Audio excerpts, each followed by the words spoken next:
নবী বললেন আহলুল কুরআনি আহলুল্লাহি ওয়া খাসাতুহু, যে সমস্ত মানুষেরা আল্লাহর কোরআনকে বেশি পরিমাণ পড়ে, যারা আল্লাহর কোরআনকে তাদের সিনাতে লালন করেছে, যারা কোরআন অনুযায়ী নিজের দিনকে এবং রাতকে যারা পরিচালনা করে, ওই সমস্ত মানুষরা হলো আমার আল্লাহ পাক রব্বুল আলামিনের পরিজন এবং তারা হলো আমার আল্লাহ তাআলার বিশেষ বান্দা।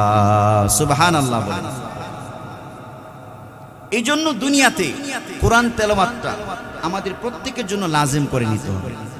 প্রত্যেকে সকাল সকাল রাতে শোয়ার সময় একটু অবসর বসে আছেন, গল্প গুজব তো জীবনে তো অনেক করেছি, কি লাভ হলো যদি অহতক সময়টুকু গল্প গুজবের পরিবর্তে আমরা যদি কোরআন তেলাওয়াতের মধ্যে কাটাইয়া দেই। নবীজি সাল্লাল্লাহু আলাইহি সাল্লাম বলছেন মান করা হারফাম মিন কিতাবিল্লাহি তাআলা, যদি একজন আমার উম্মত যদি আল্লাহ তাআলা কোরআন শরীফ থেকে একটা হরফ যদি তেলাওয়াত করে, ফালাহু বিহি হাসানাহ, তাহলে আমার আল্লাহ তাআলা তাকে একটা হাসানা, একটা সওয়াব দিবেন। এমন একটা সওয়াব, ওয়াল হাসানাতু বিআশরি আমসালিহা, যে একটা সওয়াব অন্যান্য ইবাদত অন্যান্য সওয়াব 10টা সমপরিমাণ। সুবহানাল্লাহ বলে। এই জন্য কোরআন তেলাওয়াতটা আমরা করব। মুহতারাম হাজিরিন, কোরআন তেলাওয়াতের পাশাপাশি আমার আল্লাহ পাক রব্বুল আলামিন এর পরবর্তী আয়াতে আমার আল্লাহ বলছেন ওয়া আকিমিস সালাহ, কোরআন তেলাওয়াত করবা, আবার সালাত কায়েম করবা, নামাজ পড়বা। ইন্নাস সালাতা তানহা আনিল ফাহশাই ওয়াল মুনকার, নিশ্চয় আল্লাহ প্রদত্ত বিধান নামাজ তোমাদের যদি তোমরা যে সমস্ত ব্যক্তিরা সঠিক নিয়মে আল্লাহ পাক রব্বুল আলামিনের খুশু খুজু দিলের মধ্যে ধারণ করে যদি তোমরা নামাজ পড়তে পারো, তাহলে ইন্নাস সালাতা তানহা আনিল ফাহশাই ওয়াল মুনকার, এই নামাজ তোমাদেরকে বিভিন্ন অশ্লীল এবং বিভিন্ন খারাপ কাজ থেকে সে তোমাদেরকে বাঁচিয়ে রাখবে। জগৎ বিখ্যাত মুফতি তকি উসমানী হাফিজাহুল্লাহ তিনি বলেন, যদি দুনিয়ার কোনো মানুষ নামাজকে তার ওয়াজিব সুন্নাত এবং মুস্তাহাব সহকারে যদি আমার কোনো দুনিয়ার আল্লাহর নবীর কোনো উম্মতরা যদি সঠিকভাবে নামাজগুলো তারা পড়ে, অবশ্যই তার দ্বারা কোনোদিন খারাপ কাজ হবে না, অশ্লীল কোনো কাজ তার দ্বারা হবে না। আমার আল্লাহর নবী সাল্লাল্লাহু আলাইহি ওয়াসাল্লাম বলেছেন মান আকামাস সালাতা ফাকাদ আকামাদ-দ্বীন, যেই ব্যক্তি নামাজ পরিপূর্ণভাবে প্রতিষ্ঠা করলো সেজন্য গোটা ইসলাম ধর্মকে সে প্রতিষ্ঠা করলো। ওয়ামান হাদামাস সালাতা ফাকাদ হাদামাদ-দ্বীন, আর যে ব্যক্তি পরিপূর্ণভাবে সালাতকে প্রতিষ্ঠা করলো না, যে ব্যক্তি নামাজকে একেবারে ধূলিসাৎ করে দিল, সেজন্য গোটা ইসলাম ধর্মকে সেজন্য ধূলিসাৎ করে দিল। স্থল থেকে রবের কাছে শুকরিয়া আদান সকলে একসাথে পড়ছি আলহামদুলিল্লাহ। সম্মানিত হাজিরিন, সময় অল্প, ভূমিকা ছাড়া যে কথাটুকু বলতে চাই, আমরা দুনিয়াতে আমাদেরকে দুনিয়াতে আল্লাহ পাক রব্বুল আলামিন তিনি পাঠিয়েছেন। আমরা এই দুনিয়া থেকে আবার একদিন চলে যাব। দুনিয়াতে ছিলাম না, একসময় আবার থাকবো না। যেখানে যাব সেখানের নাম হচ্ছে কবর বা আলমে বারজাখ। তো পরবর্তী জগৎ বা আখিরাতের জগৎটা আমাদের কিভাবে কেমন হবে, আমরা কিভাবে সেই জগৎটা সাজাতে পারি, সেজন্য আল্লাহ পাক রব্বুল আলামিন তিনি আমাদেরকে একটি গাইডলাইন করেছেন, সেটার নাম হচ্ছে কোরআন। আমার আগের আলোচক হযরত মাওলানা মুফতি জুনাইদ আহমদ আশরাফি সাহেব তিনি এই ব্যাপারে কিছু আলোচনা করেছেন। সমস্ত ওলামায়ে কেরামে আখিরাতের প্রসঙ্গে আলোচনা করে থাকেন। সম্মানিত উপস্থিতি, যখন আপনার সন্তানকে আপনি বিদেশে পাঠাবেন, পাঠানোর আগে যে এজেন্সি আপনার সন্তানকে বিদেশে নিয়ে যাবে তিনি একটি গাইডলাইন দেন। এই বইটার মধ্যে ওই দেশে যাওয়ার জন্য বা ওই দেশে গেলে পরে প্রয়োজনীয় যে সমস্ত শব্দগুলো জানা অত্যন্ত দরকার, যেগুলো না জানলে আপনার সন্তান সেখানে আপনার মানে বেকুফ হয়ে যাবে, কিছু কথাবার্তা বুঝতে পারবে না, কিছু বলতে পারবে না। এই জন্য এজেন্সি থেকে একটা বই দেওয়া হয়। যখন উমরাতে যাবেন তখন উমরার যে মুআল্লিম তিনি একটা বই দেন যে আপনি কোন জায়গাতে কিভাবে নামবেন, কোন জায়গাতে আমলটুকু আপনি কিভাবে করবেন। হজে গেলে হজের একটা গাইডলাইন দেওয়া হয়। কথা বলেন ঠিক কিনা? কারণ সেই স্থানের ব্যাপারে আপনার কোনো আইডিয়া নেই। আপনি যদি বইয়ে কিছু পড়ে যান, নিয়ম কানুনগুলো দেখে যান, ওই স্থানে যাওয়ার পরে সেই কথাগুলো আপনার মনে পড়ে যাবে। ঠিক তদ্রূপ আল্লাহ তাআলা আমাদেরকে তিনি দুনিয়াতে পাঠাইছেন। এখন দুনিয়াতে থেকে আমরা পরকাল জগতের দিকে আস্তে আস্তে ধাবিত হচ্ছি। যাদের বয়স 30 বছর হয়ে গেছে, অলরেডি 30 বছরে আমরা দুনিয়ার দিকে, আমরা আখিরাতের দিকে আমরা ধাবিত হয়ে গেছি। যাদের বয়স 50 বছর হয়ে গেছে, আমরা আখিরাতের দিকে 50 বছরে ধাবিত হয়ে গেছি। পরকাল জগৎটা কেমন হবে, কি কাজ করলে আমরা সেখানে ভালোভাবে থাকতে পারবো, সুখে শান্তিতে থাকতে পারবো, আরামায়েশে থাকতে পারবো, এই কথাগুলো বিস্তারিতভাবে আল্লাহ তাআলা কোরআনে, নবীজি সাল্লাল্লাহু আলাইহি সাল্লাম হাদিসে তিনি আলোচনা করেছেন। এটা হচ্ছে আমাদের আখিরাতের জন্য গাইডলাইন। আমাদের আল্লাহ তাআলা বলেন, ক্বাদ জাআকুম মিনাল্লাহি নূরুন ওয়া কিতাবুম মুবিন। তোমাদের কাছে আল্লাহর প্রদত্ত একটা নূর এবং স্পষ্ট কিতাব এসেছে। সেই স্পষ্ট নূর বা কিতাবের নাম হচ্ছে কোরআন। যে কোরআনটা আল্লাহ পাক রব্বুল আলামিন আসমান থেকে নাজিল করেছেন। যদি আমরা বলি যে আল্লাহ যে কিতাবটা আপনি আমাদেরকে দিয়েছেন গাইডলাইন হিসেবে, এটার নাম কি? আল্লাহ এক জায়গাতে বলেছেন, ইন্নাহু লাকুরআনুন কারীম, সেটা হলো সম্মানিত কোরআন। অন্য জায়গাতে আল্লাহ বলেছেন, বাল হুয়া কুরআনুম মাজিদ, সেটা হচ্ছে মর্যাদাপূর্ণ কোরআন। আবার আল্লাহ অন্য জায়গাতে বলছেন, ওয়াল কুরআনিল হাকীম, এটা হচ্ছে প্রজ্ঞানময়, বিজ্ঞানময় এক কোরআন। এখন এই কিতাবটা আল্লাহ পাক রব্বুল আলামিন নিজে নাজিল করেছেন। আল্লাহ তাআলা বলেন, তানজিলুম মির রাব্বিল আলামিন, এটা এমন এক রবের পক্ষ থেকে নাজিল হয়েছে যেই রব সমস্ত জাহানের প্রতিপালক এবং পালনেওয়ালা। অন্য জায়গাতে আল্লাহ বলছেন, তানজিলাল আজিজির রহিম, দয়াময় এবং সর্বশক্তিমান আল্লাহর পক্ষ থেকে কোরআনটুকু নাজিল হয়েছে। আবার আল্লাহ তাআলা অন্য জায়গাতে বলছেন, তানজিলাম মিম্মান খালাকাল আরদা ওয়াস সামাওয়াতিল উলা, এমন রবের পক্ষ থেকে কোরআনটা নাজিল হয়েছে যেই রব জমিনকে সৃষ্টি করেছেন, যেই রব আসমানকে সমুন্নত করেছেন। সুবহানাল্লাহ। এখন এই কিতাবটা যে নাজিল হয়েছে, আসমান থেকে কি ঠাস করে পড়ে গেছে নাকি? আল্লাহ বলেন, না, এটা তোমাদের উপর একেবারে তাৎক্ষণিকভাবে, ভূমিকম্প যেমন করে আকস্মিকভাবে তোমাদেরকে একেবারে কাঁপিয়ে তোলে, এমন ভাবে না। আল্লাহ বলছেন, নাযালা বিহির রূহুল আমিন, আমি আল্লাহর বিশ্বস্ত এক রূহ বা আত্মা জিব্রাইলের মাধ্যমে এটা আমি আল্লাহ তাআলা আমি দুনিয়াতে নাজিল করেছি। কারা বরাবরই নাজিল করছে? আমার আল্লাহ তাআলা এটাও বলছেন, ক্বালা সুবহানাহু ওয়া তাআলা আলা কলবিকা লিতাকুনা মিনাল মুনদিরিন। আল্লাহ পাক রব্বুল আলামিন বলেন, হে দুনিয়ার আমার মুহাব্বতের বান্দারা, ও বাসায় এবং বাড়িতে বসা পর্দার অন্তরের মা বোনেরা, আল্লাহ পাক রব্বুল আলামিন বলেন, এই কোরআনটা আমি দুনিয়াতে কোনো আব্দুর রহমান বা সলিমুল্লাহর বরাবরে কোরআন নাজিল করি নাই। এই কোরআনটা আমি আল্লাহ নাজিল করেছি আমার সবচেয়ে প্রিয় মানুষ, সবচেয়ে প্রিয় বন্ধু নবী মুহাম্মদুর রাসূলুল্লাহ সাল্লাল্লাহু আলাইহি ওয়াসাল্লামের বরাবরে আল্লাহ নাজিল করেছেন। আমার আল্লাহ তাআলা তার বন্ধুকে বলেন, আলা কলবিকা, আপনার কলবা বা হৃদয়ের বরাবরে আমি আল্লাহ নাজিল করলাম, লিতাকুনা মিনাল মুনদিরিন, যাতে করে এই কোরআন দিয়ে আপনি সমস্ত মানুষদেরকে, আমার মহাব্বতের বান্দা বান্দীদেরকে আপনি সতর্ক করতে পারেন। এটা আল্লাহ পাক রব্বুল আলামিন তিনার নবী, তিনার দোস্ত নবী মুহাম্মদ সাল্লাল্লাহু আলাইহি সাল্লামের কলবের বরাবরে আল্লাহ পাক নাজিল করেছেন আমাদেরকে সতর্ক করার জন্য। এটা আমাদের গাইডলাইন হয়ে গেল। এবার যদি বলা হয় যে কোরআনের মধ্যে তাহলে কি আছে, আমরা তো কোরআন পড়তে পারি না, কোরআনের অনুবাদ জানি না, তাফসীর জানি না, এর মধ্যে কি আছে? আল্লাহ তাআলা বলেন, ক্বালা সুবহানাহু ওয়া তাআলা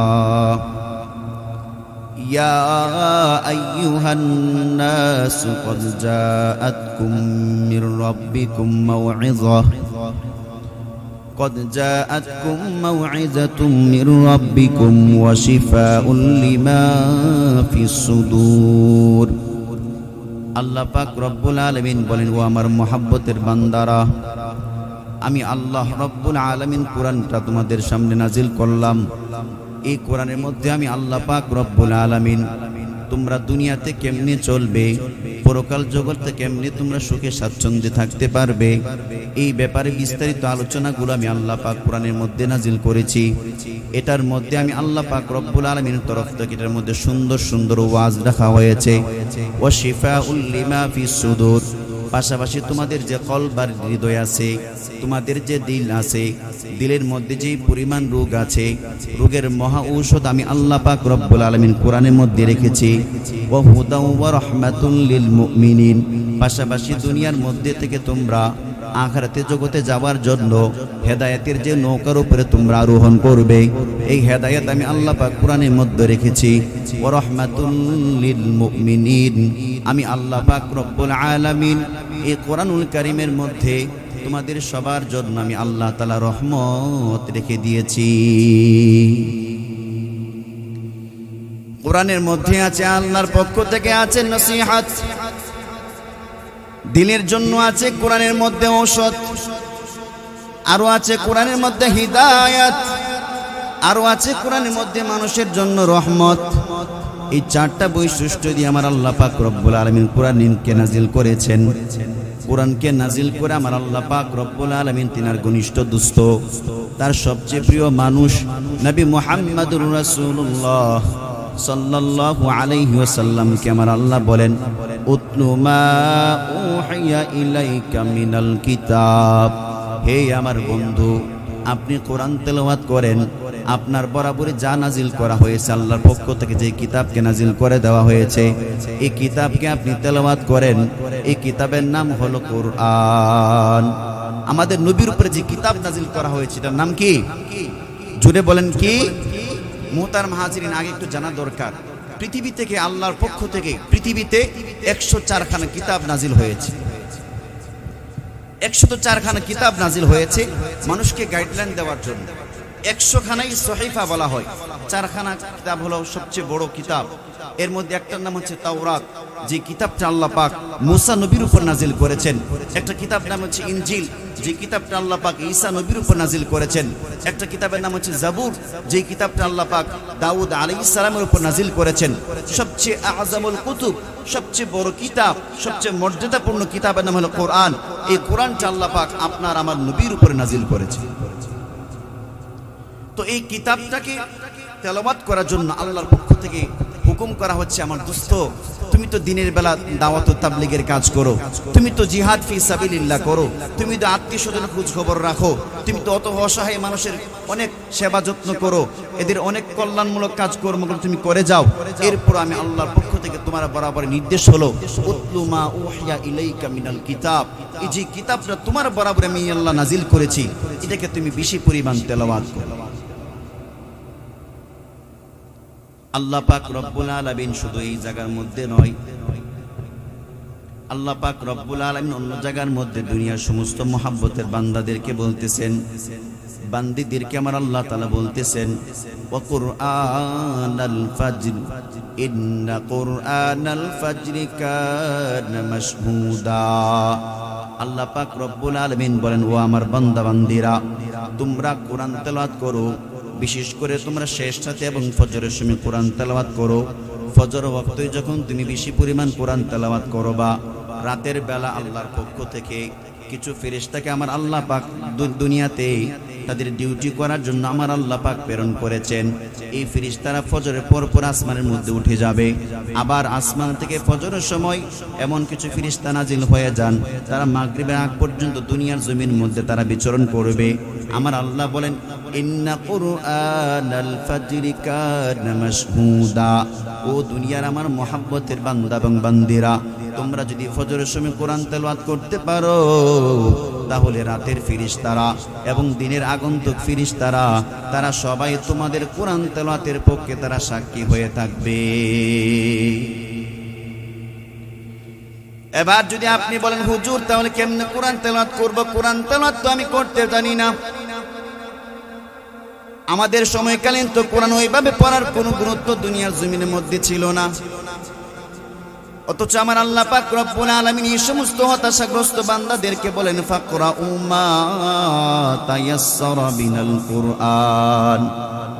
আল্লাহ পাক রব্বুল আলামিন বলেন আমার দুনিয়ার বান্দা বান্দিরা, তোমরা যদিও সেই সূরা আল ইমরানের মতন বড় সূরা তোমরা তেলাওয়াত করতে পারবা না, সূরাতুল বাকারার মতো বড় সূরা তোমরা পড়তে পারবা না, ইয়াসিন সূরা তোমরা পড়তে পারবা না, মুলক ওয়াকিয়া সূরা তোমরা পড়তে পারবা না, যেহেতু তোমরা পারো না আমি আল্লাহ তোমাদেরকে হুকুম দিলাম ফাকরাউ মা তায়াসসারা মিনাল কুরআন। কোরআনের মধ্যে যে সূরাগুলোকে তোমার কাছে সহজ মনে হয় ওই সূরাটা তুমি বেশি পরিমাণ তুমি পড়তে পারো।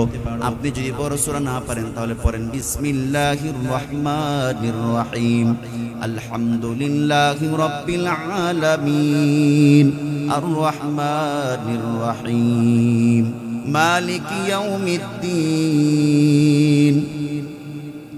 ইয়্যাকা না'বুদু ওয়া ইয়্যাকা নাস্তাঈন, ইহদিনাস সিরাতাল মুস্তাকিম, সিরাতাল লাযীনা আন'আমতা আলাইহিম গায়রিল মাগদুবি আলাইহিম ওয়ালাদ-দাল্লিন।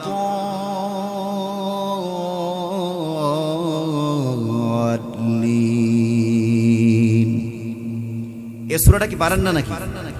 পারেন না সূরাটা?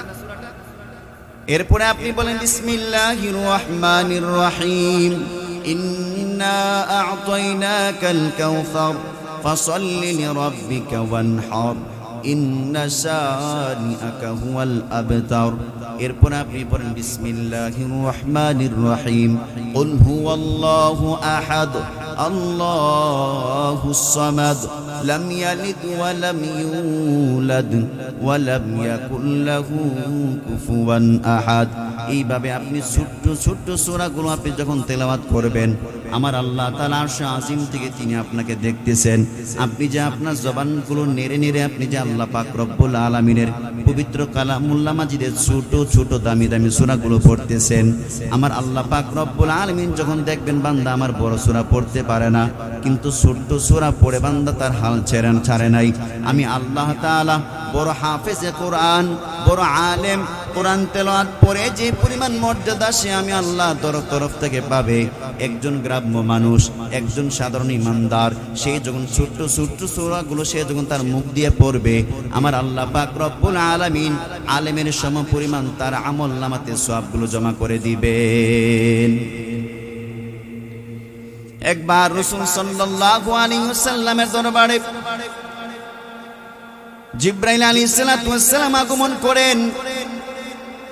দেখতেছেন আবু যর গিফারি নামক একজন লোক এখান সামনে দিয়ে চলে যায়। আমার নবীকে, মহানবীকে জিবরাইল ডেকে ডেকে বললেন, ইয়া পয়গম্বর, ওই যে চাদর মুড়ি দিয়ে যে চলে যাইতেছে তাকে আপনি চিনেন কিনা? আল্লাহর নবী বলেন, সে তো আমার সাহাবী, তার নাম হলো আবু যর আল গিফারি। নবীজি আবার বললেন, ও জিবরাইল ভাই, আমি তো আমার সাহাবীকে চিনি, তুমি চিনলা কি করে? তখন আল্লাহর নবীকে জিবরাইল আলাইহিস সালাতু ওয়াস সালাম ডেকে ডেকে বলেন, পয়গম্বর, আপনার সাহাবী আবু যর গিফারিকে শুধু আমি জিবরাইল একাই চিনি না, আসমানে যত ফেরেশতা আছে সব ফেরেশতা আপনার সাহাবী আবু বকরকে চিনে, আপনার সাহাবী আবু যর গিফারিকে চিনে। এবার নবী ডেকে ডেকে বললেন, জিবরাইল, আমার আবু যর গিফারির মধ্যে এমন কি গুণ পাইছে যার কারণে সমস্ত আসমান ফেরেশতারা আবু যর গিফারিকে ভালো করে চিনে? এবার জিবরাইল ডেকে বলে, পয়গম্বর, আপনার আবু যর গিফারির মধ্যে যে দুইটা গুণ আছে, যে দুইটা গুণ আমার আল্লাহ তাআলা অত্যন্ত মহব্বত করেন এবং পছন্দ করেন, এর মধ্যে এক নম্বর গুণ হলো আবু যর গিফারি লিসগারি আলা নাফসিহি, সে তার নিজেকে অত্যন্ত ছোট মনে করে, অহংকার করে সে জমিনের মধ্যে হাঁটে না, বুক ফুলিয়ে বুক চিতিয়ে এলাকার মধ্যে হাঁটে না, লুঙ্গিগুলো লড় করে করে মাটির সাথে একেবারে লুঙ্গিগুলো লাগাইয়া ময়লাগুলো পরিষ্কার করে করে সে জমিনের মধ্যে হাঁটে না, অত্যন্ত শালীনভাবে সে অত্যন্ত ভদ্রভাবে নম্রতার সাথে সে জমিনের মধ্যে চলাফেরা করে। আমার আল্লাহর কাছে এই জন্য আবু যর গিফারি গুণটা অনেক ভালো লেগেছে। 2 নম্বর হলো লিকাসরাতি সূরাতুল ইখলাস। আবু যর গিফারি তার মুখ দিয়া বেশি বেশি করে সে সূরাতুল ইখলাস মানে কুল হুয়াল্লাহ সূরাটা পড়ে। এই 2টা গুণ আবু যর গিফারির মধ্যে পাওয়া যাওয়ার কারণে আমার আল্লাহ তাআলা এবং আসমানের সমস্ত ফেরেশতারা আবু যর গিফারিকে বেশি ভালোবাসে।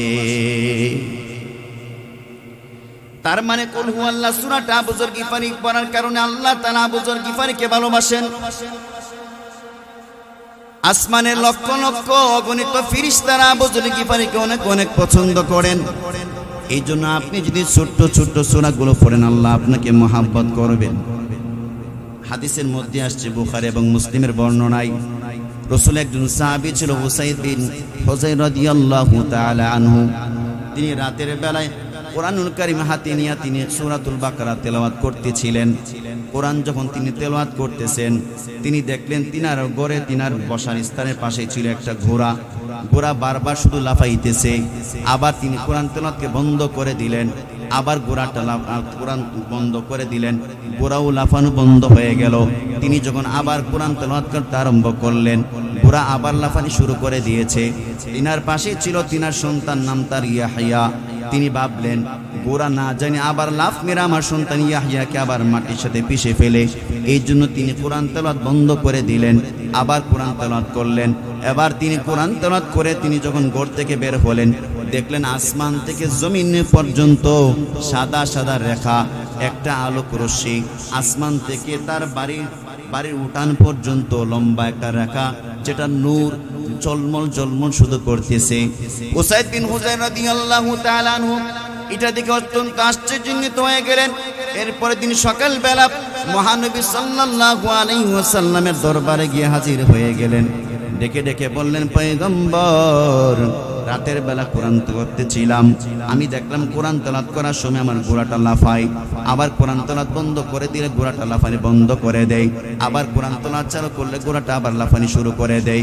আমি যখন ঘর থেকে বের হয়ে দেখলাম আসমান থেকে আমার বাড়ি উঠান পর্যন্ত লম্বা একটা নূর দেখা যায়। আমি এটার মানে বুঝতে পারলাম না। আমার আল্লাহ নবী সাল্লাল্লাহু আলাইহি ওয়াসাল্লাম উসাইদ বিন হুযাইরকে বলেন, তিলকাল মালাইকা তানাতনি সৌতিকা। আমার সাহাবী উসাইদ বিন হুযাইর, তুমি যখন আল্লাহর কোরআন তেলাওয়াত করতেছিলে তখন আসমান থেকে ফেরেশতারা তোমার কোরআন তেলাওয়াত শোনার জন্য তারা দুনিয়ার জমিনের মধ্যে তারা ভিড় জমিয়েছে। তুমি যখন কোরআন তেলাওয়াত করতেছিলে এটার আকর্ষণে আসমান থেকে ফেরেশতারা দুনিয়ার জমিনের মধ্যে নাইমে আসছে। উসাইদ বিন হুযাইর, তুমি যদি আর কোরআন তেলাওয়াত করতে রে উসাইদ, তাহলে এমন হয়ে যাইতো সমস্ত ফেরেশতারা তোমার বাড়িতে পর্যন্ত তারা থাকতো। সকালবেলা এলাকার জনগণ এই সমস্ত ফেরেশতাদেরকে তারা দেখতে পাইতো। সুবহানাল্লাহ বলবেন না? তার মানে দুনিয়াতে আপনার বাড়ি উঠানের মধ্যে ফেরেশতার মাধ্যম হলো কোরআন তেলাওয়াত। কথা বলেন ঠিক কিনা? এটা ফেরেশতার অন্যতম একটি মাধ্যম, যে মাধ্যমের মাধ্যমে ঘরের মধ্যে আপনি শান্তি আনতে পারেন, আল্লাহর পক্ষ থেকে রহমত এবং বরকত আসতে পারে। আবার কোরআন তেলাওয়াতের মাধ্যমে আমার আল্লাহ পাক রব্বুল আলামিন বিভিন্ন মুসিবতগুলো দূর করে দেন। এমন ঘটনা এই মনে একটা ঘটনা লিখেছেন আল্লামা ইবনে বাতুতা রহমাতুল্লাহি আলাইহি। ইবনে বাতুতা নামক একজন লোক ছিলেন, ইবনে বাতুতা, যিনি বিশ্বটা ভ্রমণ করেছিলেন। তিনার একটি কিতাব আছে সফরনামা ইবনে বাতুতা। এই কিতাবের মধ্যে তিনি উল্লেখ করেছেন তিনি যখন দেশ ভ্রমণ করতে করতে মালদ্বীপ শহরে গেলেন, গিয়ে দেখলেন মালদ্বীপ শহরের মধ্যে শতভাগ থেকে শতভাগ লোকই তারা মুসলমান। তিনি বললেন, আমি অনেক দেশ ভ্রমণ করেছি, কোন দেশের মধ্যে শতভাগ মুসলমান থাকে না, মালদ্বীপের শতভাগ মুসলমান। এর কারণটা কি? তিনি কারণটা জানার জন্য অনেক লোকদের কাছে তিনি অনুসন্ধান করতে লাগলেন, সঠিক তথ্যটা পাওয়া যায় কিনা, শতভাগ মুসলমান হওয়ার পিছনে তার কারণটা কি। তিনারা কারণ খুঁজে পাইলেন যে এই দেশের মধ্যে সমস্ত মানুষরা, অধিকাংশ মানুষরা তারা ছিল বিধর্মী, তারা আল্লাহকে ওই পরিমাণ বিশ্বাস করত না। কিন্তু একজন মাত্র হাফেজ, তিনার নাম হল হাফেজ আবুল বারাকাত রহমাতুল্লাহি আলাইহি। হাফেজ আবুল বারাকাত রহমাতুল্লাহি আলাইহি তিনি তিনার এলাকার মানুষদের সাথে কোথাও নৌকা ভ্রমণে বের হয়েছিলেন, এক দেশ থেকে আরেক দেশে যাবে। মাঝপথে নদীর ঢেউ ওঠার কারণে নৌকা ডুবে সমস্ত মানুষরা মারা গেছে, একমাত্র একটা ছেলে বেঁচে আছে, তার নাম হলো হাফেজ আবুল বারাকাত। তিনি বেঁচে মালদ্বীপ শহরের মধ্যে গিয়ে তিনি কোনো মতে সাঁতার কেটে ওই এলাকাতে ঢুকার পরে তিনি অপরিচিত মানুষ, নৌজওয়ান ছেলে, তাকে কেউ জায়গা দিতে চায় না। একজন মহিলা, বৃদ্ধা মহিলা ভাবলেন যে আমার তো স্বামী নাই, তো বাড়িতে পুরুষ মানুষ থাকলে একটা মোটামুটি সেফ থাকে, তো ঠিক আছে আমি এই ছেলেটাকে জায়গা দিই। ছেলেটাকে একজন মাত্র বৃদ্ধা মহিলা জায়গা দিলেন, যে বৃদ্ধা মহিলার একটা মাত্র মেয়ে সন্তান আছে। এখন থাকতে থাকতে হাফেজ আবুল বারাকাত একদিন দেখলেন এই বুড়া মহিলা বাড়ির উঠানের সামনে আইসা এমন কান্না করতেছে, তার কান্না দেখা হাফেজ সাহেবের দিল নরম হয়ে গেছে। কইতেছে আম্মা, খালাম্মা আপনি কান্দেন কেন? কো বাবা তোমার কাছে কয়া কোনো লাভ নাই, তুমি মুসাফির মানুষ, মেহমান মানুষ, মেহমানের মতো তুমি থাকো, একটু বলেন না আপনি কান্দেন কেন? আপনি আমার খাওয়াইতেছেন, আপনার বাড়িতে থাকার অনুমতি দিয়েছেন, আপনি তো আমার অনেক উপকার করলেন, যেহেতু আপনি আমার উপকার করছেন আমি তো আপনার উপকার করতে পারি কিনা একটু দেখি। এই কথা বলার পরে মহিলা তখন বললেন, বাবা রে কথা কি বলবো, আমাদের দেশের রসুম হইল আমাদের দেশের মধ্যে প্রত্যেক বছর নদী থেকে একটা বিশাল বড় দানব আইসা এলাকার অনেক মানুষের ক্ষতি করত। সবাই মিলে পরামর্শ করে নদীর তীরে একজন সুন্দরী এক মায়ের, যে মহিলা শুধুমাত্র একটা মাত্র কন্যা সন্তান, এমন মহিলা, এমন একটা মেয়েটাকে সাজগোজ করে একেবারে বুধুর মতন বানিয়ে নদীর তীরে তাকে রেখে দেওয়া হয়। রাতের বেলা ওই দানবটা এসে এই মেয়েটাকে বুক করে রাতের বেলা হত্যা করে ফেলে, এরপরের দিন লাশটা আইনা মানুষ তাকে কোনো মতে দাফন দিয়ে দেয়। হাফেজ আবুল বারাকাত বললেন, কি বললেন? এটা তো একটা অপসংস্কৃতি, এটা তো একটা বিদআত, এটা তো খারাপ জিনিস। খারাপ বলা যাই বলো, এটা আমাদের দেশের রসুম এবং সংস্কার হয়ে আসছে। যদি আমরা দানবকে কোন রকমের এমন একটা সুন্দরী মেয়েকে আমরা যদি তাকে খাদ্য হিসেবে না দিই, উপভোগের বস্তু হিসেবে না দিই, তাহলে হে কিন্তু আমরা এলাকাতে ঢুইকা এলাকার সমস্ত মানুষ একেবারে তছনছ করে ফেলবে। তখন বলতেছে, আম্মা জান, আমি আপনার কাছে একটি আবদার করতে চাই। আবদারটা হইল, আপনার মেয়েটাকে সাজগোজ তো আপনি করানোর কথা, আপনার মেয়েটাকে সাজগোজ না করাইয়া, আমার যেহেতু দাড়ি মুছে এখন ভালো করে উঠে নাই, আপনি আমার একেবারে সাজায়া গুছিয়ে এরপরে ওই ঘরের মধ্যে যখন এই রাজদরবার থেকে যখন পুলিশ আসবে, যখন পালকিতে বুধুর মতো নিয়ে যেতে চাবে, আপনার মেয়ের পরিবর্তে আমাকে সাজগোজ করাইয়া দেন, আমি সেখানে যাইব, আমি একটু দেখতে চাই দানবটা কেমন। সুবহানাল্লাহ বলতেন না? একটা গ্রাম না, একজন মাত্র মানুষ, হাফেজ আবুল বারাকাত রহিমাহুল্লাহ, রাতের বেলা আমি দেখতে চাই দানবটা আমার সাথে কি ব্যবহার করে। আল্লাহু আকবার।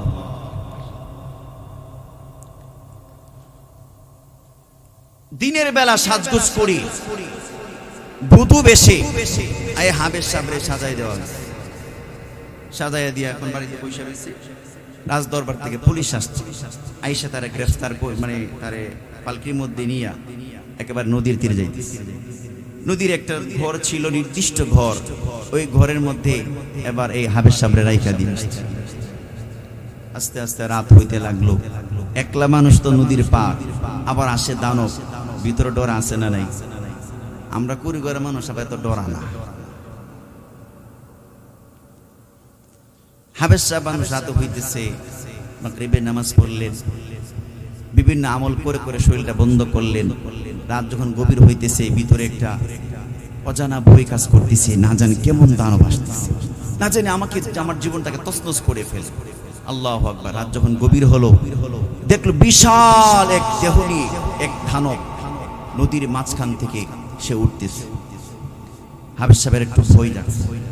জাগার পরে এখন আমার আল্লাহ পাক রব্বুল আলামিন, তিনি তো কোরআনুল কারীমের মধ্যে বলছেন, আলাইসাল্লাহু বিকাফিন আবদাহ, আল্লাহ পাক রব্বুল আলামিন বলেন, যে সমস্ত দুনিয়ার পুরুষ এবং মহিলারা আমার মোহাব্বতের বান্দা এবং বান্দিরা তারা যখন আমি আল্লাহ পাক রব্বুল আলামিনের উপরে যখন তারা ভরসা করবে, আমি আল্লাহ রব্বুল আলামিন ওই সমস্ত বান্দা বান্দির জন্য আমি আল্লাহ যথেষ্ট হয়ে যাব।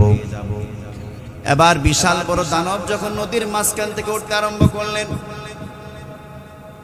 হাফেজ আবুল বারাকাত রাহিমাহুল্লাহ তার জবানটুকু এবার কাঁপতে আরম্ভ করলো, আর তিনি পড়তে আরম্ভ করলেন, আউযু বিল্লাহি মিনাশ শাইতানির রাজীম, বিসমিল্লাহির রহমানির রহিম, ইয়াসিন ওয়াল কুরআনিল হাকীম, ইন্নাকা লামিনাল মুরসালিনা আলা সিরাতিম মুস্তাকিম, তানজিলাল আজিজির রহিম, লিতুনযিরা কওমান মা উনযিরা আবাউহুম ফাহুম গাফিলুন।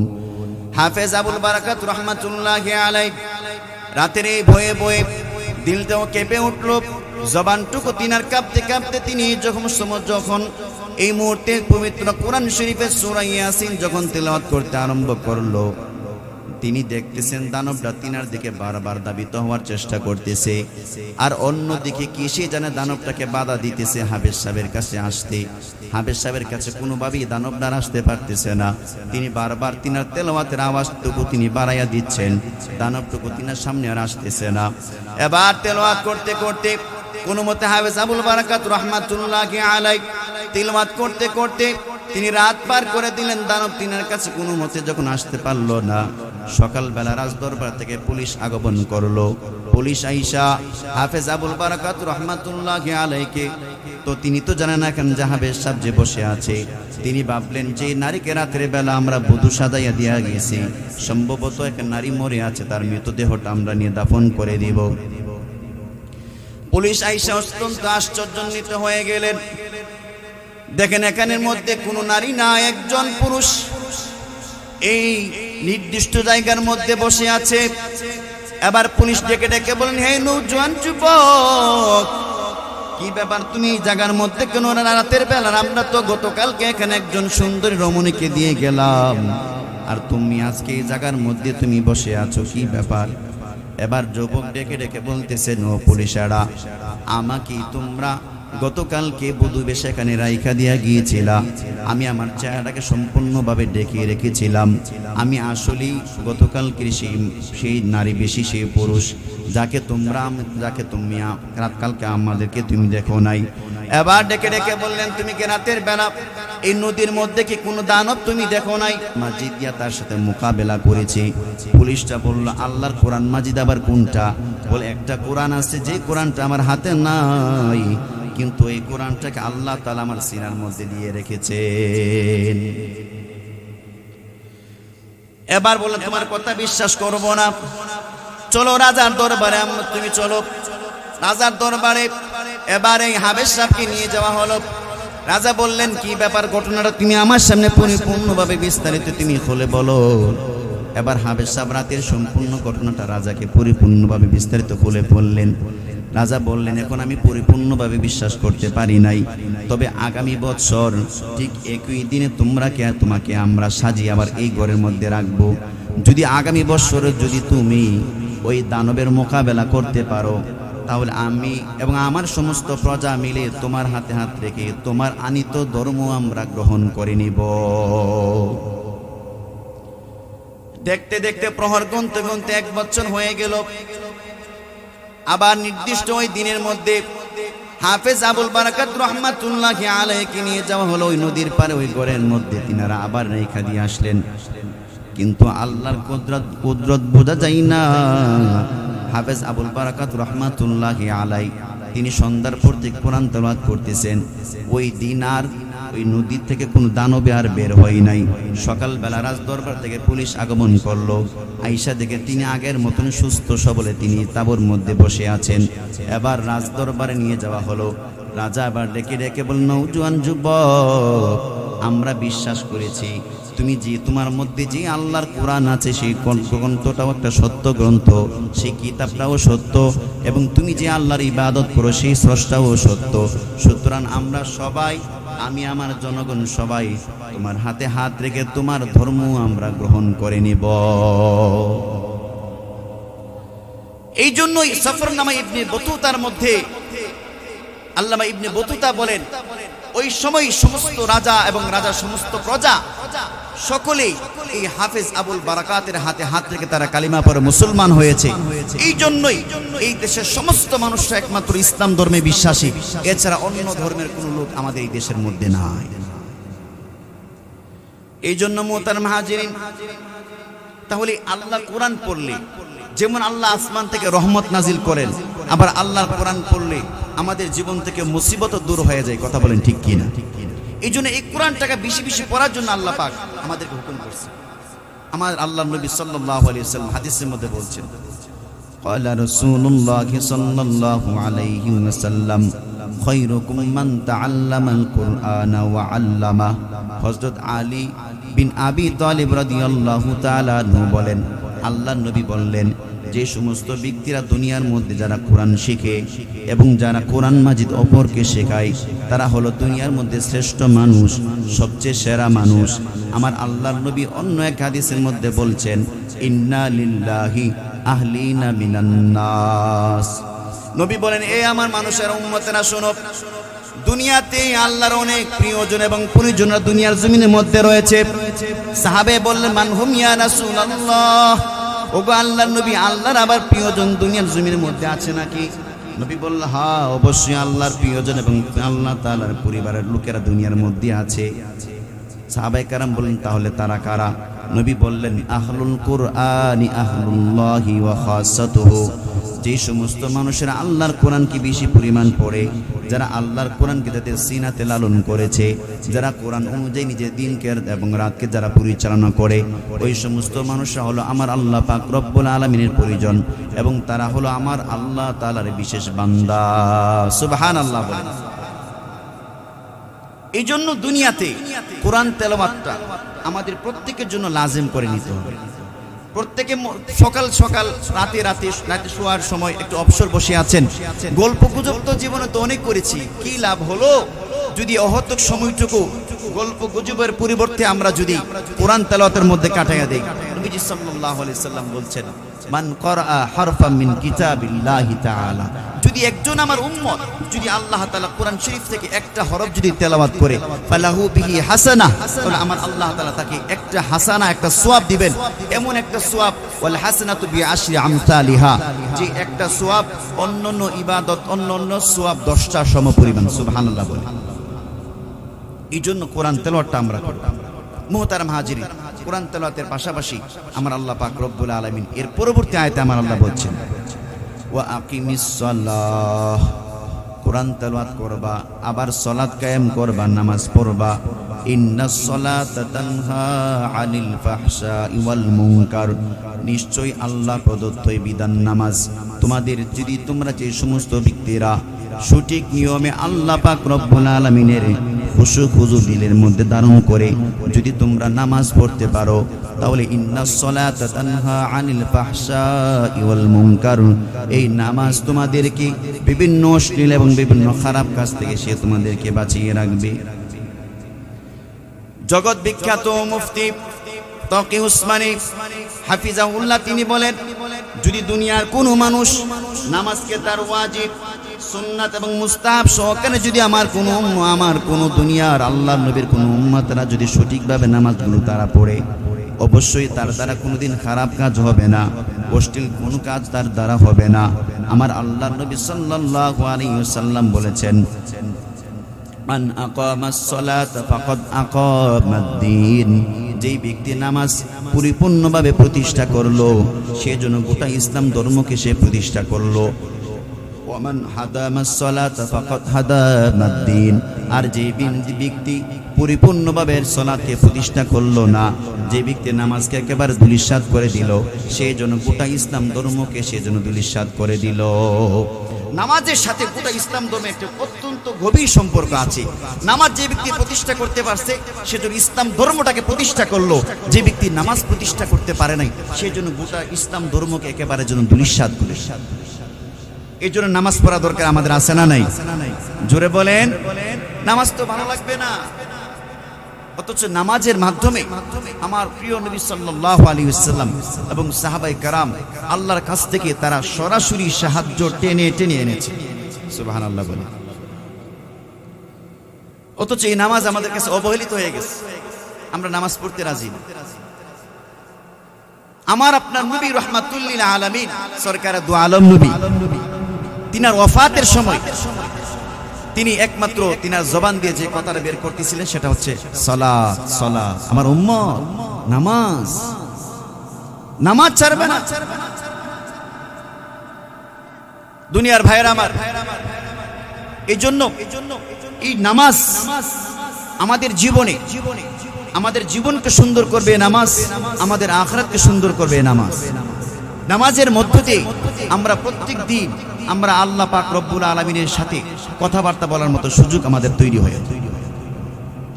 3 নম্বর, আমার আল্লাহ পাক রব্বুল আলামিন বলেছেন ওয়ালা যিকরুল্লাহি আকবার, কোরআন তেলাওয়াত করবা, নামাজ পড়বা, আল্লাহ তাআলা জিকির করবা। আমার আল্লাহ তাআলা অন্য আয়াতের মধ্যে বলেন ইয়া আইয়ুহাল্লাযীনা আমানু যিকুরুল্লাহা যিকরান কাসীরা ওয়াসাব্বিহুহু বুকরাতাও ওয়া আসীলা।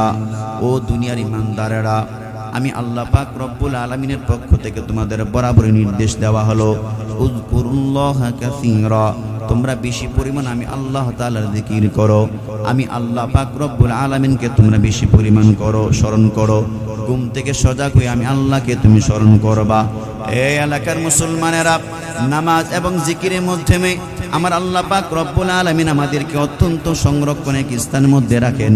আমার আপনার নবীজি বলেছেন, জিকিরকারীর ব্যক্তির উদাহরণটাকে আমার নবীজি বলছেন মাসালুল্লাযী ইয়াযকুরু রাব্বাহু ওয়াল্লাযী লা ইয়াযকুরু রাব্বাহু মাসালুল হাইয়্যি ওয়াল মাইয়িত। যেই ব্যক্তি জিকির করে আর যে বান্দা জিকির করে না, তার উদাহরণটা হলো জিন্দা এবং মুর্দা মানুষের মতন। যেই বান্দা জিকির করে তার দিলটা হলো জিন্দা, আর যে বান্দা জিকির করে না তার দিলটা হলো মুর্দা। তার মা এই জন্য হযরত আলী রাদিয়াল্লাহু তাআলা আনহুকে একবার বলেছিলেন, নবীজি বলছেন, হে আলী, তুমি এই শত শত কাফেরদের সাথে তুমি কি একাকী জিহাদ করতে পারবা নাকি? আলী বলতেছে, অবশ্যই আমি জিহাদ করতে পারবো। কেমনে রে আলী, তোমার এত সাহস কেমনে হয়? শত শত এই সমস্ত কাফেরের সাথে তুমি জিহাদ কেমনে করবা? আলী বলতেছে, আপনি বলছেন যে ব্যক্তি জিকির করে সে হলো জীবিত, আর যে ব্যক্তি জিকির করে না সে হলো মৃত। আমি জিকির করি, আমি জিন্দা, তারা জিকির করে না, তারা তো সব মুর্দা। সুতরাং তাদের সাথে ঝগড়া করলে, জিহাদ করলে আমার তো কোনো ভয় নাই। সুবহানাল্লাহ বলেন। এই জন্য জিকির করা এটা আল্লাহর পক্ষ থেকে একটি বিশেষ একটি আমল।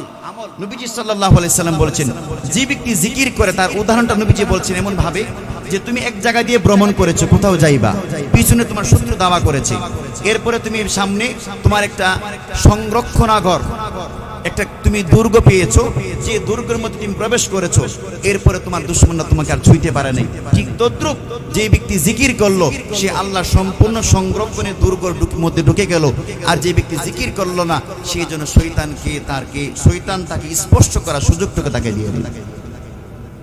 এই জন্য নবীজি হাদিসের মধ্যে বলছেন, আশ-শাইতানু জাসিমুন আলা কলবি বনি আদম, শয়তান প্রত্যেকটা বনি আদমের কলবের মধ্যে একেবারে আসন গায়রা বসে থাকে। তার প্রত্যেকটা বনি আদমের কলবের মধ্যে শয়তান আসন গেড়ে বসে থাকে। নবীজি বলছেন, এখন আসন করে বসার পরে যে আমার একটা উম্মত, সে যদি আমার আল্লাহ পাক রব্বুল আলামিনের জিকির করে, যদি সে যখন আল্লাহ তাআলা জিকির করে, মান যাকারাল্লাহ, যে ব্যক্তি আল্লাহর জিকির করে, তখন জিকির করার সাথে সাথে খানাসা, শয়তান তখন তার অন্তর থেকে দূর হয়ে যায়। সুবহানাল্লাহ বলতেন না? আর যে ব্যক্তি আল্লাহ তাআলা জিকির করে না, ফাওয়াসওয়াসা, শয়তান তার কলবের মধ্যে শুধু ধোঁকা দিতেই থাকে। ধোঁকা দিতে দিতে এমন এক পর্যায়ে, কুমন্ত্রণা দিতে দিতে এমন এক পর্যায়ে হয়ে যায় যে শয়তান তাকে দিয়ে বিভিন্ন অপকর্ম করায়, হারাম কাজ করায়, বাজে কাজ করায়, চুরি করায়, ডাকাতি করায়, নেশা করায়, মানুষের অর্থ সম্পদ আত্মসাৎ করায়, মানুষের উপর জুলুম করায়। কথা বলেন ঠিক কিনা? এই জন্য জিকির করলে মানুষের দিলগুলো পরিষ্কার থাকবে, পরিচ্ছন্ন থাকবে। এখন আপনি বলতে পারেন, হুজুর আপনারা এত কথাকে আমরা মাইনা পারবো? এত কথা মানা তো কঠিন কোনো কিছু না, যদি আপনি নিয়ম মাফিক মানেন। আপনি শুধু এতটুকু খেয়াল করবেন, আমার নবীজি ঘুম থেকে ওঠা নিয়ে ঘুমাইতে যাওয়ার আগ পর্যন্ত যে তরিকায় শুধু নবীজি তিনার জীবনটা পালন করছেন, আমি শুধু এই তরিকাটায় পদ্ধতিটা শুধু একটু অনুসরণ করব, তাহলে আপনার জন্য একেবারে সহজ। এখন কিছু মানুষ এমন আছে যে সব কথা তো বিশ্বাস করা যায় না, বিশ্বাস আপনাকে করতেই হবে। কারণ কোরআন হাদিসের একটা কথা মিথ্যা আজ পর্যন্ত কোনো মানুষ এটা প্রমাণ দেখাতে পারেনি। কথা বলেন, আজ পর্যন্ত কোনো মানুষ একটা কথা প্রমাণ দেখাতে পারে নাই যে কোরআনের এই কথাটা মিথ্যা, নবীর হাদিসে এই কথাটা মিথ্যা। এটা উদাহরণস্বরূপ আমি আপনাদের সামনে একটা কথা বলি। বোয়াল মাছ এবং পুঁটি মাছ দুজনেই নদীর মধ্যে বাস করতেছে। এখন একজন বর্ষিওয়ালা বর্ষি ফালাইছে নদীর পানির মধ্যে মাছ ধরার জন্য। বোয়াল মাছটা যাইতেছে বর্ষি থেকে আদার খাওয়ার জন্য। এবার পুঁটি মাছ ডেকে ডেকে বলে, বোয়াল মাছ তুমি যাইও না, গেলে কিন্তু তুমি যদি খাবারের মধ্যে যদি তুমি মুখ দাও, তাহলে খাবারের ভিতরে আছে বর্ষি, তোমাকে পাকড়াও করবে, তোমাকে এখান থেকে নিয়ে যাবে, এরপরে তোমাকে দাও দিয়া কেটে ছাই দিয়া ধরে ইচ্ছা মতে তোমাকে টুকরো টুকরো করে এরপরে মশলা দিয়ে একেবারে তেলে ভাইজা তোমার মচমচ করে খাবে।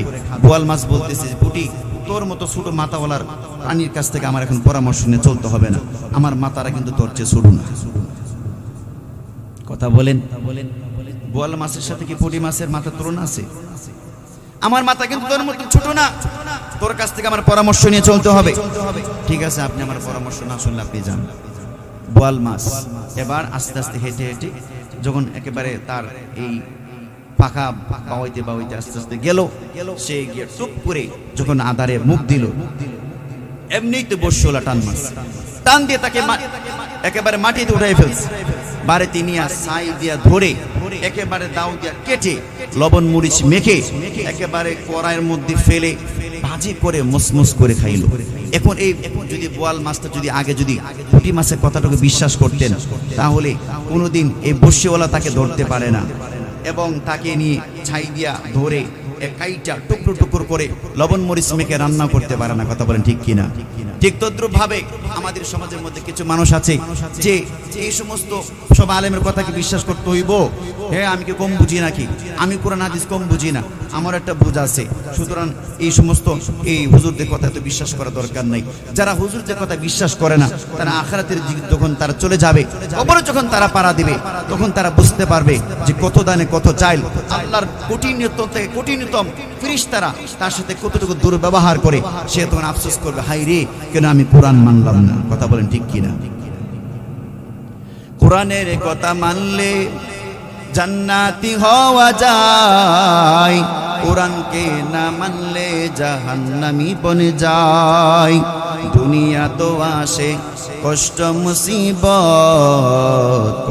মুসিবত, আল কোরআনের পথ এই পথই আসল পথ। নাম্বার কারণ হলো আমার আপনার নবী আপনার আমার জন্য আমার আল্লাহ দরবারে শুধু কান্নাকাটি করতেন, আল্লাহ আমার গুনাহগার উম্মতের তুমি কি ফয়সালা করবা, আমার গুনাহগার উম্মতের ব্যাপারে তুমি কি ফয়সালা করবা।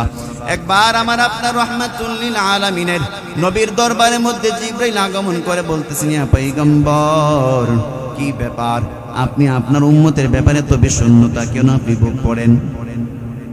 নবীজি সাল্লাল্লাহু আলাইহি সাল্লাম বলেন, ওই জিবরাইল, আমার গুনাহগার উম্মতের ব্যাপারে আজ পর্যন্ত কোনো একটা সুষ্ঠু ফয়সালা করতে পারলাম না। জিবরাইল, আমার গুনাহগার উম্মতের ব্যাপারে একটা ফয়সালা করতে না পারলে তাহলে আমি নবী হইয়া তাদের জন্য কি উপকার করলাম? এবার জিবরাইল বলতেছেন, আপনি আপনার উম্মতের ব্যাপারে কি ফয়সালা চান? এবার আল্লাহর তরফ থেকে আমার উম্মতের ব্যাপারে আমি একটা সুসংবাদ চাই। এবার আল্লাহর তরফ থেকে জিবরাইলকে ডেকে বলা হলো, জিবরাইল, আমার বন্ধুকে তুমি বলে দাও, আমার বন্ধুর কোন উম্মত যদি মৃত্যুর 1 বছর আগে সে যদি আমি আল্লাহ দরবারে কান্নাকাটি করে ইখলাসের সাথে যদি তওবা করে, আমি আল্লাহ পাক রব্বুল আলামিন আমার বন্ধুর খাতিরে আমার বন্ধুর উম্মতদেরকে আমি আল্লাহ তাআলা মাফ করে দিব। জিবরাইলের কাছে যখন এই সংবাদ বলা হলো, জিবরাইল আয়েশা আল্লাহ নবীর বরাবর এই কথাগুলো বললেন। নবী বলেন, জিবরাইল না না, 1 বছর অনেক লম্বা সময়। এই লম্বা সময়ের মধ্যে যদি আমার যদি উম্মতরা আবার যদি নতুন করে গুনাহ করে ফেলে, আমার আল্লাহ তো আমার উম্মতের ব্যাপারে জাহান্নামের ফায়সালা করবে। ও জিবরাইল, 1 বছর লম্বা সময় দেওয়া যায় না। এবার আল্লাহ বলেন, এই জিবরাইল আমার বন্ধুকে বলে দাও, আমার বন্ধুর কোনো গুনাহগার উম্মত যদি মৃত্যুর 1 মাস আগে খাঁটি দিলে তওবা করে, আমি আল্লাহ তাআলা আমার বন্ধুর খাতিরে আমার বন্ধুর উম্মতকে আমি আল্লাহ তাআলা মাফ করে দিব। 1 মাস সারা জীবন অপরাধ করছে, 1 মাস আগে শুধু তওবা করে, শুধু নবীর খাতিরে মাফ করে দিব। সুবহানাল্লাহ বলবেন না?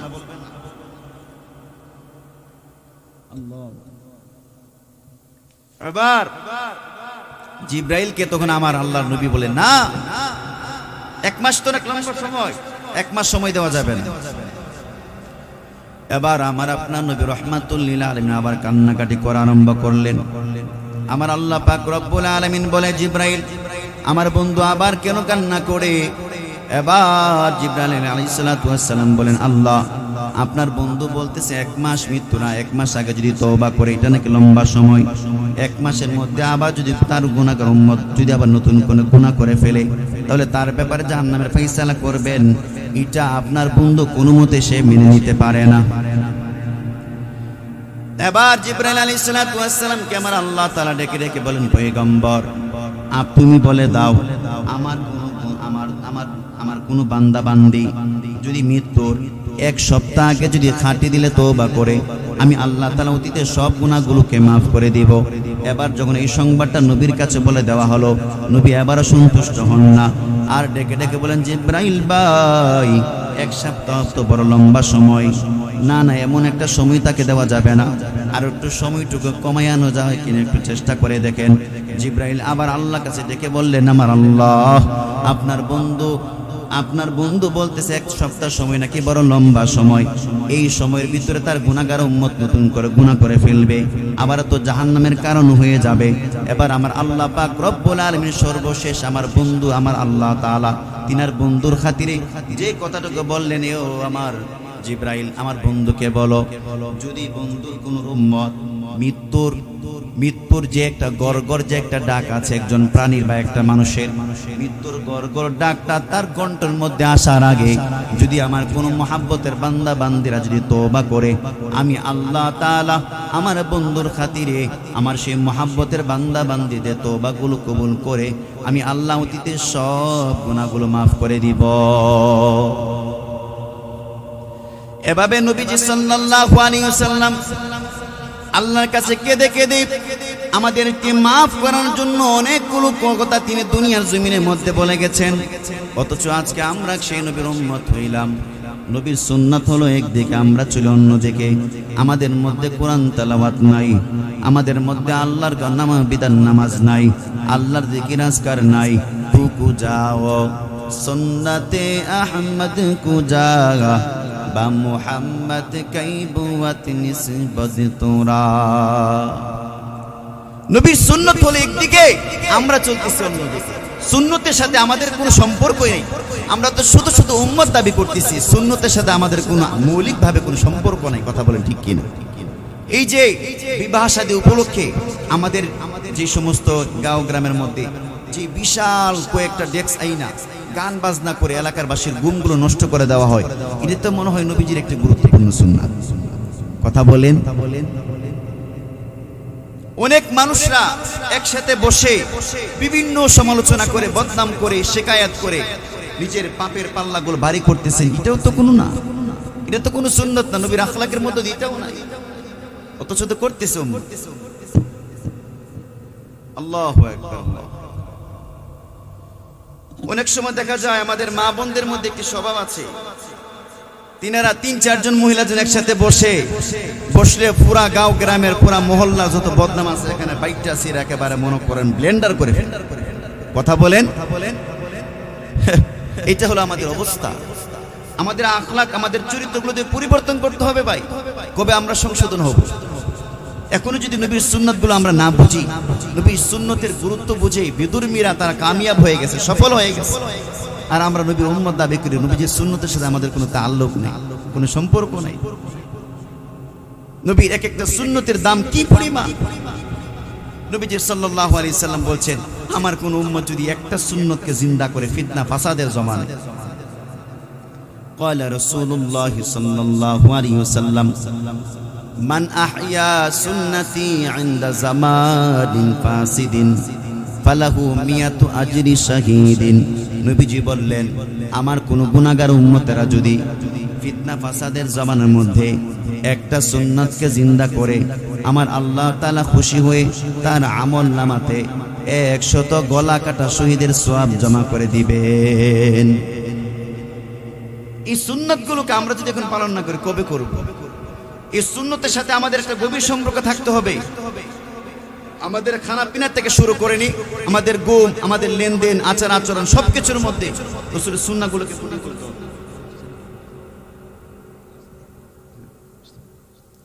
তো মুহতারাম হাজিরিন, নবীজি একজন সাহাবী, নাম হলো আব্দুল্লাহ ইবনে মাসউদ রাদিয়াল্লাহু তাআলা আনহু।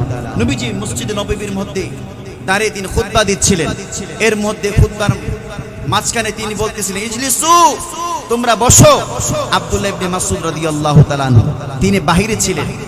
যখন আল্লাহর নবী সাল্লাল্লাহু আলাইহি ওয়াসাল্লামের ইজলিসু, তোমরা বসো, এই কথাটুকু তিনি যখন শুনলেন, তিনি ছিলেন রাস্তার বাহিরে, এর নিচে ছিল পেক এবং কাদা। আব্দুল্লাহ ইবনে মাসউদ রাদিয়াল্লাহু তাআলা আনহু তখন তিনি এই পেক কাদার মধ্যে বসে গেলেন। এর পরবর্তীতে তিনার শরীরের মধ্যে যখন পেক কাদা দেখতে পাইলেন, সাহাবীরা বললেন, কি ব্যাপার, তোমার শরীরে তোমার পিছের মধ্যে এত কেন পেক কাদা? আব্দুল্লাহ ইবনে মাসউদ বললেন, আমার নবীজি খুতবার মিম্বরে দাঁড়ায়া তিনি বলতেছিলেন, ইজলিসু, তোমরা বসো, আমি নবীর সুন্নতের, নবীর আদেশকে পালন করার জন্য আমি পেক কাদার মধ্যে আব্দুল্লাহ ইবনে মাসউদ বসে গেছি। তিনাদের মধ্যে কি দাম রে ভাই, কি মূল্যায়ন তিনাদের মধ্যে। তিনা নবীজির সুন্নতের মানে গুরুত্বটা কি পরিমাণ, মানে গুরুত্বের সাথে সুন্নতগুলোকে ধারণ করেছেন। আল্লাহু আকবার, আল্লাহু আকবার। আমরা যে আলী রাদিয়াল্লাহু আনহুর ব্যাপারে আমাদের এত শোক থাকে, এত আগ্রহ থাকে, সে আলী রাদিয়াল্লাহু আনহু জিহাদের ময়দানে গিয়েছিলেন। সেখানে জিহাদের ময়দানে যাইয়া খাওয়ার পরে, দুপুরবেলা খাবার পরে একটু বিশ্রাম করা, একটু গড়াগড়ি করা, এটা সুন্নাহ। জিহাদের ময়দানে যাইয়া আলী রাদিয়াল্লাহু আনহু 2-4টা বালুর মাটির মধ্যে গহির মারছে। সাহাবীরা বললেন, আলী কি ব্যাপার, বালুর মাটির মধ্যে যে গড়াগড়ি করলা? আলী বলছেন যে আমি তো সবসময় নবীজির সুন্নাহটা পালন করি, জিহাদের ময়দানে নবীজির সুন্নাহটা আমি ত্যাগ করব কিভাবে? এই জন্য বালুর মাটির মধ্যে আমি 2টা গহির দিয়া রাসূলের সুন্নাহটাকে পালন করেছি। সুবহানাল্লাহ, বাড়িতে গিয়ে বলবেন না? আল্লাহু আকবার, আল্লাহু আকবার। মুহতারাম হাজিরিন, এই জন্য আমরা আস্তে আস্তে করে নবীজির আখলাকের গুরুত্ব বুঝি, কোরআন একটু পড়বো, কোরআন একটু বুঝবো, উলামায়ে কেরামের সুহবতে আমরা থাকবো এবং কোরআন হাদিস বুঝে বুঝে সেই অনুযায়ী আমল করার চেষ্টা করব। আল্লাহ পাক রব্বুল আলামিন আমাদের সকলকে, আমরা যেন কোরআন হাদিস বুঝে আমরা যদি সেই পরিমাণ আমল করতে পারি, সেই তৌফিক আল্লাহ তাআলা আমাদের সকলকে দান করুন। আমিন। ওয়া আখিরু দাওয়ানা।